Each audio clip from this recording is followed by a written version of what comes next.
Al-Quran sebagai wahyu ilahi. Telaah atas bukti-bukti kebenaran Al-Quran. Dalam tradisi Islam, Al-Quran diyakini sebagai wahyu ilahi yang diturunkan kepada Nabi Muhammad SAW melalui perantara malaikat Jibril. Ia tidak hanya dianggap sebagai kitab suci, tetapi juga sebagai mukjizat terbesar Nabi Muhammad.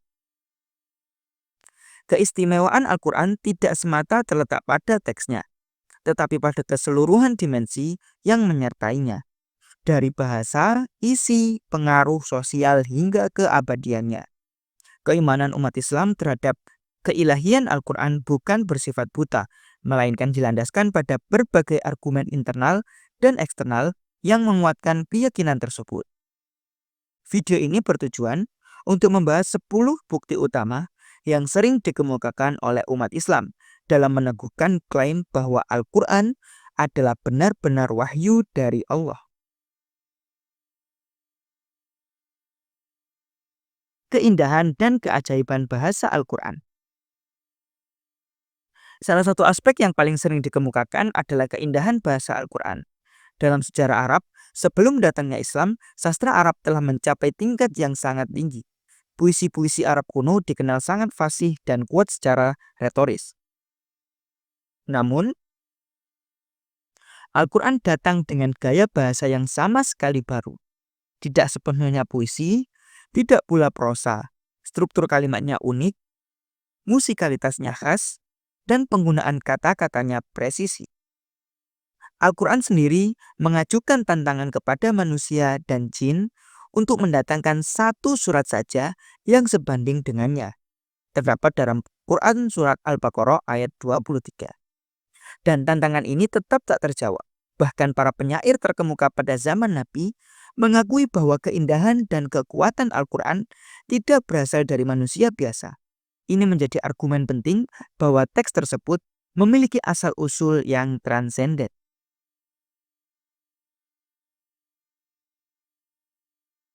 Kandungan ilmu dan informasi yang melampaui zaman. Umat Islam juga meyakini bahwa Al-Quran memuat pengetahuan yang tidak mungkin diketahui oleh Nabi Muhammad yang ummi, tidak bisa membaca dan menulis. Misalnya, penjelasan tentang perkembangan embrio dalam rahim ibu terdapat pada surat Al-Mu'minun ayat 12 sampai dengan 14 yang sangat sesuai dengan penemuan modern dalam embriologi. Al-Quran juga menyinggung tentang ekspansi alam semesta dalam surat Al-Dzariyat ayat 47. Struktur lapisan atmosfer pada surat An-Naba ayat 12, dan banyak fenomena kosmik lainnya yang baru bisa dijelaskan dalam era sains modern. Bagi umat Islam, ini menjadi bukti bahwa sumber pengetahuan dalam Al-Quran melampaui kemampuan manusia pada abad ke-7 dan merupakan wahyu dari Tuhan yang Maha Mengetahui.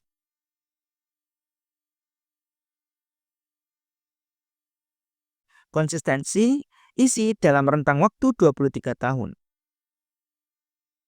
Al-Quran diturunkan selama 23 tahun dalam situasi sosial politik yang sangat beragam. Masa damai dan perang, masa krisis dan kemenangan, saat Nabi berada di Mekah yang minoritas dan Madinah sebagai kepala negara. Meski demikian, seluruh isi Al-Quran tetap konsisten dari segi tema, ajaran, dan semangat moralnya. Tidak ada kontradiksi internal yang autentik dalam isinya.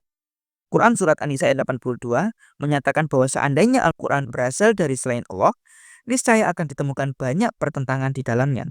Bagi umat Islam, konsistensi ini mustahil dicapai oleh manusia biasa, apalagi dalam jangka waktu yang panjang dan dalam berbagai keadaan. Ramalan-ramalan yang terbukti, nubuat. Al-Quran memuat sejumlah ramalan yang terbukti secara historis. Misalnya Quran surat Ar-Rum ayat 2-4 meramalkan bahwa Romawi akan kembali menang atas Persia setelah kekalahannya. Ini merupakan peristiwa geopolitik besar yang memang terjadi beberapa tahun kemudian, seperti tercatat dalam sejarah Bizantium. Ramalan lainnya adalah janji bahwa umat Islam akan kembali memasuki Masjidil Haram dengan aman, yang terjadi pada penaklukan Mekah tahun 8 Hijriah. Ramalan-ramalan semacam ini dianggap sebagai bukti bahwa sumber Al-Quran memiliki pengetahuan akan hal-hal yang belum terjadi, sesuatu yang hanya dimiliki oleh Tuhan semata. Pengaruh transformasional terhadap masyarakat. Sebelum datangnya Islam, masyarakat Arab hidup dalam kondisi jahiliyah, terpecah-pecah dalam kabilah, penuh pertumpahan darah, dan minim nilai-nilai etika universal. Al-Quran datang membawa revolusi nilai, dari kesukuan menjadi ukhuwah Islamiyah, dari kekerasan menjadi kasih sayang, dari riba menjadi keadilan ekonomi. Dalam waktu yang singkat, masyarakat Arab berubah menjadi bangsa pemimpin peradaban dunia. Al-Quran juga mendorong lahirnya institusi pendidikan, rumah sakit, dan perpustakaan besar.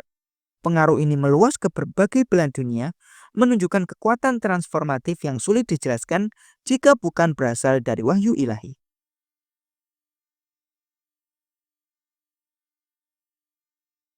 Terpeliharanya keaslian Al-Quran. Salah satu hal yang paling membedakan Al-Quran dari kitab suci yang lainnya adalah klaim keasliannya. Quran Surat Al-Hijr ayat 9 menegaskan bahwa Allah sendiri yang akan menjaga keaslian Al-Quran. Secara historis, Al-Quran memang telah dihafal oleh ribuan orang sejak zaman Nabi hingga kini. Teksnya ditulis, dikompilasi, dan distandarisasi dalam satu mushaf oleh para sahabat dan khalifah awal, terutama Utsman bin Affan. Hingga hari ini, Al-Quran tetap satu versi di seluruh dunia, tanpa perubahan redaksi sedikit pun.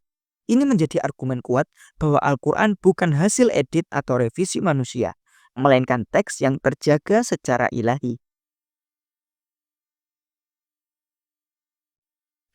Kesaksian Nabi Muhammad sebagai sosok ummi. Nabi Muhammad dikenal sebagai ummi, yaitu tidak bisa membaca dan menulis, serta tidak belajar dari tradisi kitab sebelum-sebelumnya. Meski demikian, beliau mampu menyampaikan teks yang sangat kompleks dalam aspek hukum, etika, sejarah, dan spiritualitas. Ini membuat umat Islam meyakini bahwa beliau tidak mungkin menyusun Al-Quran itu sendiri. Tidak ada jejak historis bahwa Nabi pernah belajar kepada tokoh-tokoh Yahudi atau Kristen. Sebaliknya, beliau justru diakui kejujurannya bahkan oleh lawan-lawannya sendiri. Maka satu-satunya penjelasan yang masuk akal bagi umat Islam adalah bahwa beliau menyampaikan wahyu, bukan karangan pribadinya. Pengaruh spiritual dan psikologis Al-Quran. Bagi umat Islam, Al-Quran bukan sekedar teks bacaan, tetapi juga sumber kedamaian jiwa dan pencerahan batin. Banyak orang yang bersyahadat hanya karena mendengar lantunan ayat Al-Quran. Bahkan para penentang Nabi seperti Abu Sufyan dan Al-Walid bin Mughirah mengakui bahwa Al-Quran punya kekuatan yang luar biasa. Quran Surat Az-Zumar ayat 23 menggambarkan betapa orang-orang yang beriman akan merasakan getaran pada kulit dan hati mereka ketika mendengar ayat-ayat suci dibacakan. Fenomena ini terus terjadi hingga kini, memperkuat klaim spiritual bahwa Al-Quran bukan ciptaan manusia, tetapi firman Tuhan yang hidup. Kesesuaian dengan wahyu-wahyu sebelumnya. Al-Quran secara eksplisit menyatakan bahwa ia datang untuk membenarkan dan menyempurnakan kitab-kitab wahyu sebelumnya. Quran Surat Al-Maidah ayat 48.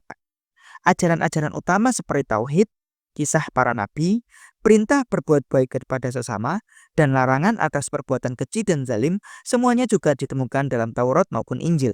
Namun, Al-Quran juga mengoreksi distorsi yang terjadi dalam ajaran terdahulu, seperti dalam penjelasan tentang ketuhanan Isa alaihissalam atau hukum-hukum tertentu yang telah diubah oleh umat sebelumnya. Kesinambungan ini menunjukkan bahwa Al-Quran bukanlah ajaran yang baru dan terputus dari masa lalu, tetapi bagian dari satu rangkaian wahyu yang bermuara pada Tuhan yang sama. Tantangan Al-Quran yang tak terjawab. Salah satu argumen paling kuat menurut umat Islam adalah bahwa Al-Quran terus-menerus mengajukan tantangan kepada siapapun untuk mendatangkan kitab serupa. 10 surat atau bahkan satu surat saja yang menyamainya. Tantangan ini bukan hanya dari sisi bahasa, tetapi juga dari segi makna, struktur narasi, hukum, dan efek spiritual. Sejak zaman Nabi hingga kini, tidak ada yang mampu memenuhi tantangan ini dengan sukses. Bahkan karya-karya sastra Arab klasik yang sangat hebat pun tidak mampu mencapai efek yang sama. Ini diyakini sebagai bukti mujizat yang abadi dan tak tertandingi. Kesimpulan, Keyakinan bahwa Al-Quran adalah wahyu Tuhan dalam Islam bukan hanya didasarkan pada doktrin teologis, tetapi juga pada rangkaian bukti rasional dan empiris yang menyatu dalam tradisi keilmuan dan spiritual Islam. Keindahan bahasanya, kedalaman isinya, kebenaran prediksinya, konsistensi dalam penyampaiannya, serta pengaruh transformatifnya dalam sejarah membentuk suatu kondisi iman yang kokoh. Dalam perspektif umat Islam, tidak ada teks lain dalam sejarah manusia yang menyamai Al-Quran dalam semua dimensi tersebut.